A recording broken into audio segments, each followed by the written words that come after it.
Bismillahirrahmanirrahim. Assalamualaikum warahmatullahi wabarakatuh. Saya mengucapkan terima kasih kepada saudara-saudara yang sudah akhirnya mengerjakan dan mengumpulkan tugas resum ya. Perlu kalian sadari bahwa tugas ini bukan untuk saya. Bahwa tugas ini adalah untuk diri kalian sendiri. Jadi sepanjang yang saya temui atau sepanjang yang saya pahami dalam selama mengajar, ada dua tipe manusia. Secara khusus ada dua tipe mahasiswa gitu ya. Yang pertama, dia ada tipe yang memang pembelajar yang secara mandiri belajar meskipun mungkin kurang menyukai atau kurang meminati mata kuliah tersebut gitu ya.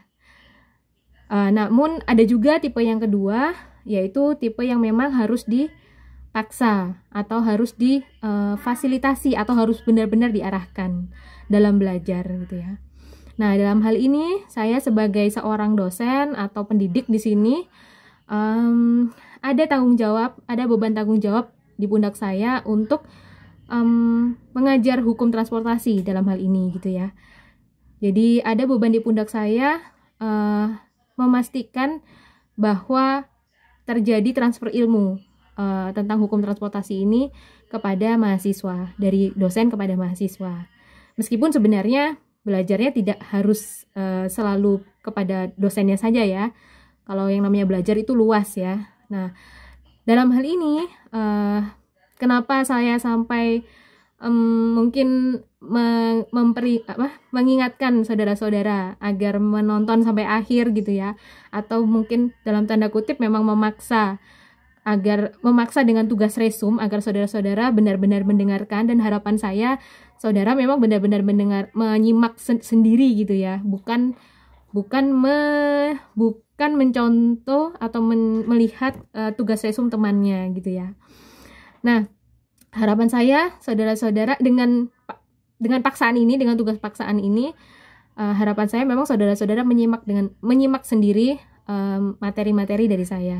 Bukan juga karena sayang dong saya sudah capek-capek bikin materi kemudian ternyata tidak disimak oleh mahasiswa. Tidak seperti itu. Saya juga sekali lagi saya tidak membutuhkan resum-resum itu gitu ya.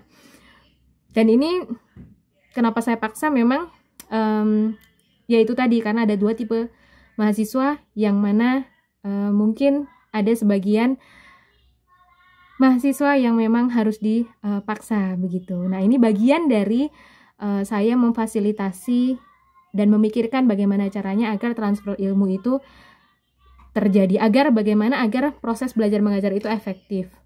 Dan kalaupun hukum transportasi ini mungkin bukan bidang atau bukan minat kalian, saya berharap tetap ada pelajaran yang bisa diambil meskipun bukan materi kuliahnya gitu ya. Jadi untuk yang belum mengumpulkan tetap saya tunggu, setidaknya agar nilainya tidak kosong. Saya sendiri juga tidak suka kalau harus memberi nilai C+ ya. Nilai itu memang di atas kertas, tapi saya berharap saudara-saudara bisa mengambil pelajaran. Nah, itu yang lebih saya harapkan gitu. Jadi yang lebih saya harapkan bukan sekedar saudara-saudara mendapat nilai bagus atau saudara-saudara menghargai hasil kerja saya, bukan sekedar itu. Tetapi yang saya harapkan agar mungkin kalaupun bukan materi hukum transportasi yang akan saudara ingat sampai lulus nanti atau sampai bekerja nanti, setidaknya saudara mengingat saya sebagai salah satu pendidik dalam hidup saudara gitu ya. Ya, seperti itu. Yang belum mengumpulkan tugas tetap saya tunggu meskipun nilainya tidak bisa maksimal gitu ya. Untuk materi kali ini, untuk pertemuan kali ini, mungkin materi terakhir sebelum UTS ya. Jadi ini masih masuk ke dalam UTS nanti. Dan mohon maaf UTS-nya diundur karena memang secara jadwal dari fakultas juga diundur, dan memang kemarin saya memang menunggu agar semua mahasiswa kalau bisa menyimak dulu video materi saya sebelum-sebelumnya, baru materi ini saya unggah gitu ya. Kali ini ada pengangkutan charter. Jadi Kalau dari katanya saja, insya Allah saudara-saudara bisa memahami ya apa maksud atau apa makna dari charter itu sendiri. Nah, jadi dalam pengangkutan niaga itu ada dua jenis pengangkutan. Yang pertama pengangkutan reguler dan yang kedua pengangkutan charter. Ini dilihat dari segi jalur dan waktunya. Nah, kalau pengangkutan yang reguler itu adalah pengangkutan yang untuk umum, yang jalurnya itu sesuai trayek atau jalurnya itu tetap ya muternya di situ aja gitu ya. Jalurnya itu aja terus. Kemudian yang ketiga biayanya juga seragam.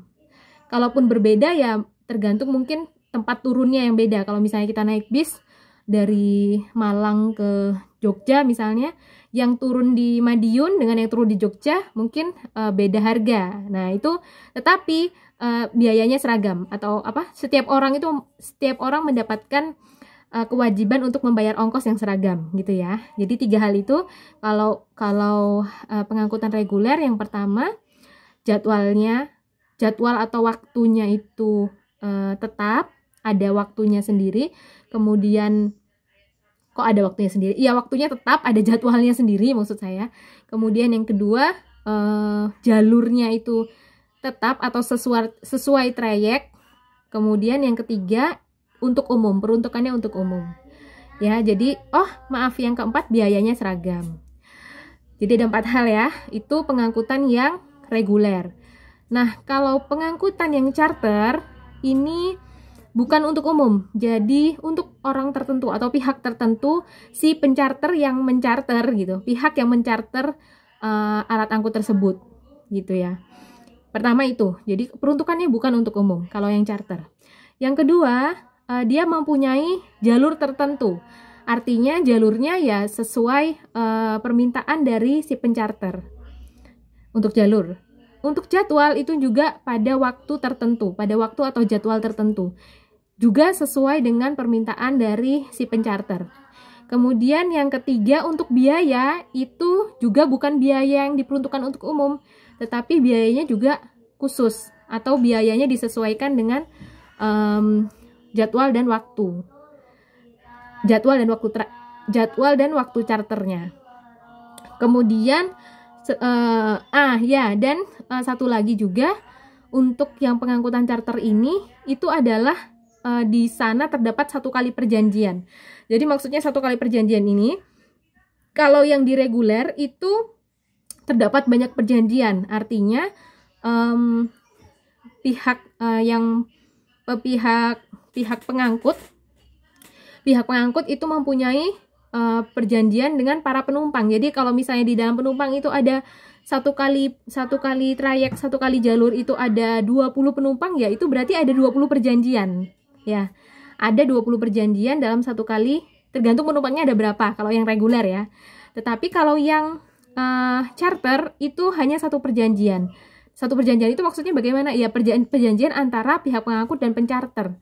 Pihak pengangkut dan pencharter ini, si pencharter ini melakukan perjanjian untuk mencarter alat angkut beserta pengemudi dan awaknya untuk jalur tertentu dan untuk waktu tertentu, begitu ya.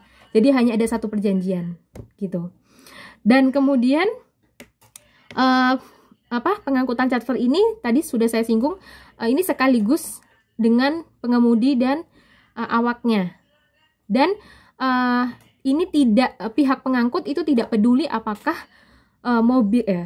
tidak peduli apakah alat angkut tersebut penuh atau tidak. Jadi karena tadi hanya 1 perjanjian ya sudah, 1 perjanjian itu hanya untuk 1 kali itu, dan pihak pengangkut itu tidak mengurusi apakah itu penuh atau tidak, karena hanya 1 perjanjian sehingga dia hanya 1 kali pembayaran kayak gitu istilahnya. Jadi dia tidak peduli apakah alat angkut tersebut penuh atau tidak. Itu adalah urusan si pencharter. Nah,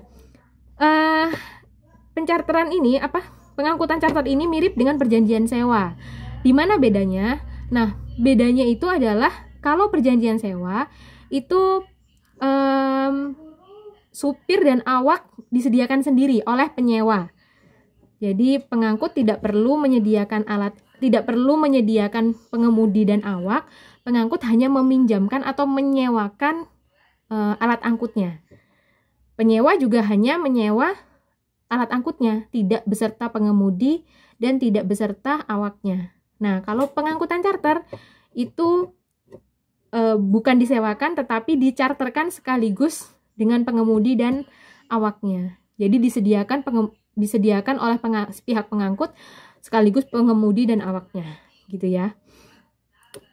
Itu perbedaan utamanya antara perjanjian sewa menyewa, antara pengangkutan charter dengan perjanjian sewa menyewa. Nah, kemudian berdasarkan tujuannya juga pihak pencharter itu, berdasarkan tujuannya pengangkutan charter itu ada dua macam. Yang pertama, pengangkutan charter untuk kepentingan tertentu atau kepentingan sendiri. Nah, jenis yang pertama ini itu seperti tadi yang saya sampaikan, dia di-charter oleh pihak tertentu pada jadwal tertentu, dengan waktu tertentu, dengan jalur tertentu, dan penumpangnya juga tertentu gitu ya. Nah, jenis yang kedua ini berdasarkan tujuannya ya, pengangkutan charter ada dua macam. Yang pertama untuk kepentingan tertentu tadi, yang kedua untuk kepentingan umum. Jadi pencharter itu bisa mencarter alat angkut untuk kepentingan umum. Jadi dalam hal ini dia dia mencarter alat angkut, kemudian dia mencarter alat angkut kepada pihak pengangkut, kemudian dia sendiri menjadi pihak pengangkutnya. Jadi dia sendiri kemudian mengoperasionalkan alat angkut tersebut untuk kemudian menarik penumpang umum, begitu ya. Jadi itu bisa saja terjadi. Nah, jadi untuk yang jenis kedua ini tetap berlaku bahwa pihak pengangkut itu adalah pemilik alat angkut, kemudian tetapi pihak pencharter lah yang bertindak sebagai pihak pengangkut dalam suatu pengangkutan seperti itu. Dan kemudian bedanya dengan sewa menyewa itu biaya mulai dari pengemudi, awak sampai reparasi itu ditanggung oleh pihak pencharternya, seperti itu ya. Jadi karena pihak pencharter, jadi mungkin kalau dalam sebuah usaha dia ini pengelola gitu ya, bukan pemilik alat angkutnya tetapi pengelola pengangkutannya, seperti itu. Nah, ini dalam hal ini itu termasuk yang disebut dengan pengangkutan charter gitu ya. Kemudian untuk pengaturan terkait pengangkutan charter ini itu tidak ada dalam undang-undang, hanya saja ada terdapat khusus untuk pengangkutan charter laut atau pelayaran kapal itu ada dalam KUHD bab 5 tentang angkatan laut ya. Untuk di luar laut tidak ada ketentuannya dalam undang-undang. Jadi murni sumbernya adalah perjanjian. Kemudian ada 3 macam, itu tadi berdasarkan tujuannya ya. Untuk berdasarkan jenis alat angkutnya ada 3 macam, yaitu pengangkutan charter darat, pengangkutan charter laut, dan pengangkutan charter udara. Nah, kalau pengangkutan charter darat itu yang sangat terlihat jelas contohnya itu adalah taksi. Jadi kalau taksi kan rutenya sesuai kita, jadwalnya juga terserah kita, penumpangnya juga kita juga. Kemudian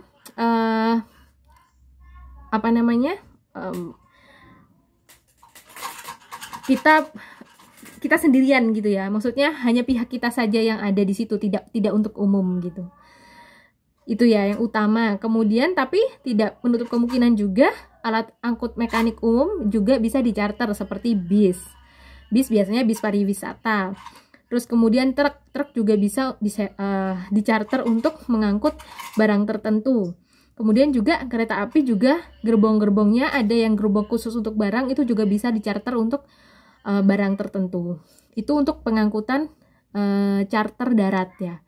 Kemudian pengangkutan charter laut. Nah, ini ada di bab 5 KUHD mulai pasal 453 sampai 465. Nah, di sini ada 3 macam. Di dalam KUHD tersebut ada 3 macam, yaitu yang pertama voyage charter. Voyage charter. Di mana ketentuan dari voyage charter ini dia 1 kali jalan. Jadi pencharteran kapal hanya 1 kali jalan begitu.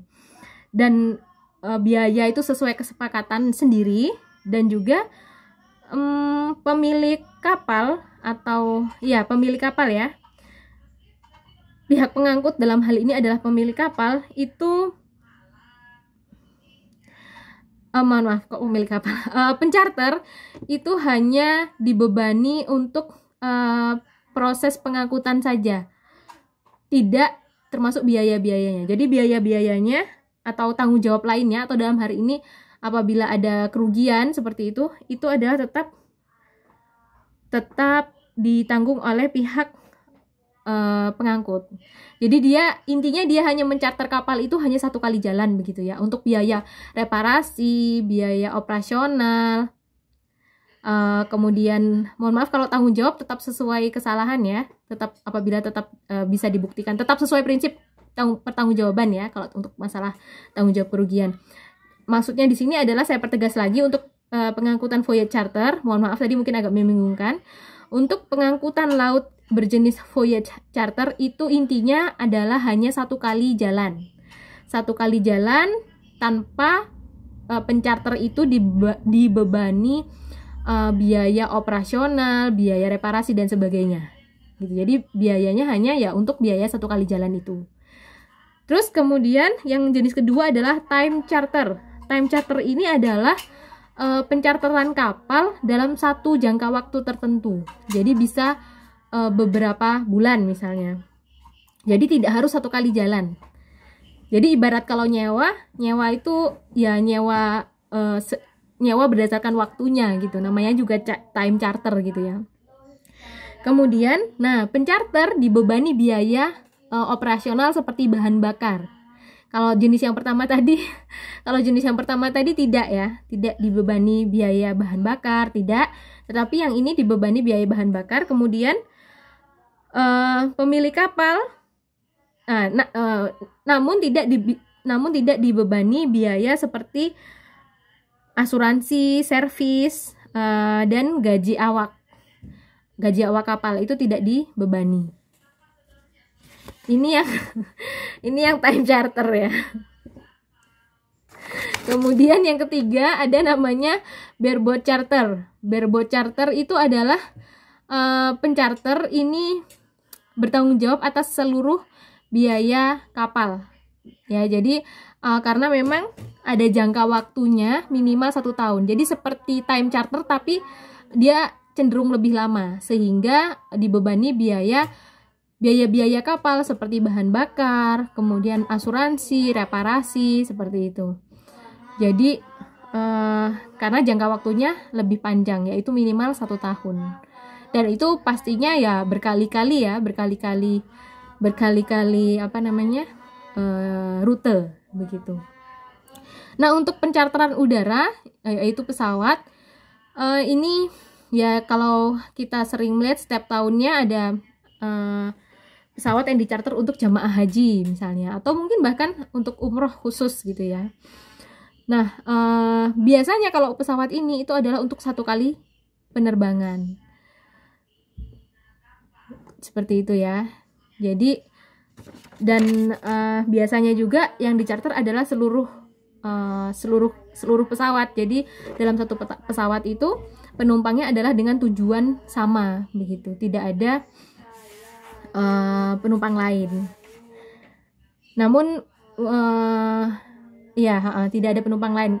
Terutama kalau haji ya. Kalau umroh mungkin masih bukan dicharter 1 pesawat penuh ya. Kalau haji biasanya pasti dicharter 1 pesawat penuh. Seperti itu untuk pengangkutan charter. Tugasnya seperti biasa, meresum dan dikumpulkannya silahkan kumpulkan di e-learning yang sudah saya sediakan. Jadi untuk UTS dari materi pertama sampai materi pengangkutan charter. Nah, sedangkan materi yang saudara buat itu untuk dipresentasikan dari UTS ke UAS tengah semester kedua ya. Terima kasih. Wassalamualaikum warahmatullahi wabarakatuh. Semoga bermanfaat.